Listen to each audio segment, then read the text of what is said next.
Okay, this is Colton. He's a 7U. Um, Almost the same swing. A couple of things are different. Mostly at the launch angle. This is the one of these he drives it into right center, and one of them's a ground ball to the second baseman. It's just where the ball struck. Um, that looks like it's the good one on the bottom there. And on top, we'll see. Oh, yeah, they both look pretty good. Wow, that's remarkably similar. Okay, so the first thing I'm seeing on both of these is that rear foot. So take your attention to the rear foot of Colton here. Um, you're going to see that this will. Well, let me clear that up. That rear foot, you're going to see that when he hits that ball, that's going to roll a lot. We don't really want that to roll at all. Anytime the ankle is closer to home plate than the toe and the back foot, that's spinning. In this case, Colton is spinning towards the dugout. Now you'll see a couple of things happening here that are good, and they directly contradict uh, each other. I don't know if that makes sense, but you're going to see his front ankle roll here, and this is just after impact, and a little bit further after impact on the top. So in both cases, Colton's top half is over the plate, okay? Or it should be over the plate. His angle is correct, okay? He's on a second plane there. The problem is his lower half is going that way, okay? Do you see that?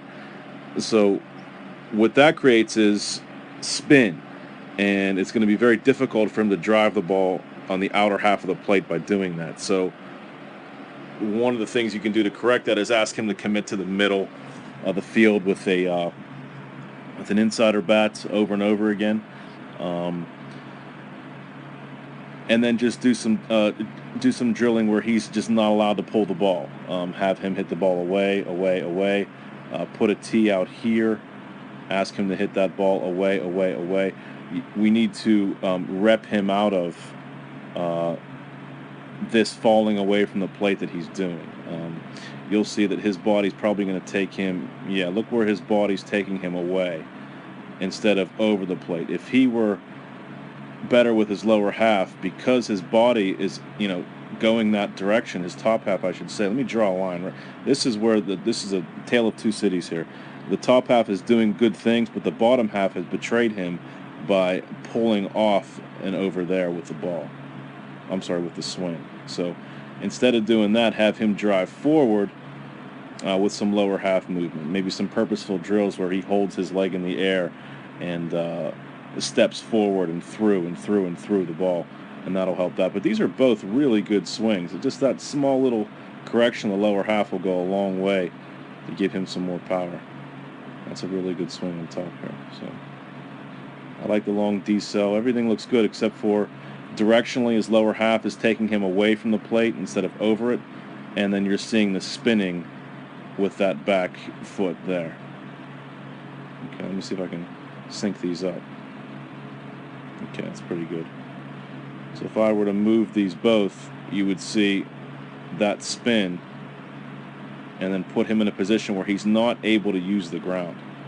Okay, this is an example. And it's funny, I did a video of another Michael earlier, and he's crushing it with the lower half and not able to get on that second plane with the top half. And here's Colton doing the exact opposite. Great upper half, and the lower half is betraying him here. So just some work with some purposeful movements up the middle with leg lifts, I think will help. Hitting a Wave Master will help, of course, heavy ball, whatever. But, I mean, this all looks pretty good. It's just that he wants to swing away, and he's kind of leaning over that, If we correct that spin and the back foot, that'll go a long way to correcting what's happening after that. So one little suggestion there. As far as other drills for this, I always think that Home Run Derby's great. Obviously, the kids love it, and when they love to do stuff, they want to do it, and they want to get better at it. So implicitly, there's some things that they'll learn through Home Run Derby. One of them is launch angle. They need to be able to hit the ball in the air. The success rate of hitting the ball in the air in terms of getting on base at this level is probably a lot higher than ground balls. That might reverse itself as he gets older, but for now, Not a lot of kids that are 7 are catching fly balls in the outfield. But so if he can get to home run derby and just have him hit the ball out of the infield if it's a smaller field. If it's a big diamond like Perky, then what I do with some of the kids is I have them try to just hit it into the infield dirt for them. If they get that, that's a home run. And then if they get into the outfield grass, that's like worth 2 points. So like 1 run for every home run you hit into the dirt, and then it's an out if you don't. Anything else is an out, and you can just give them 10 outs, 3 rounds, and they'll love it. And they'll be begging to do it. And number 1, they're hitting. Number 2, they're swinging as hard as they can, which is one of our rules, foundational rules to hitting. And number 3, it's implicitly working on launch angle, and lastly, and maybe most important, it's fun. They love it. So every once in a while, I think home run derby drills are worth it. So good job, Colton, today, getting your team a good win. And we can work on keeping that lower half through the ball instead of away and out of the ball. That would be good.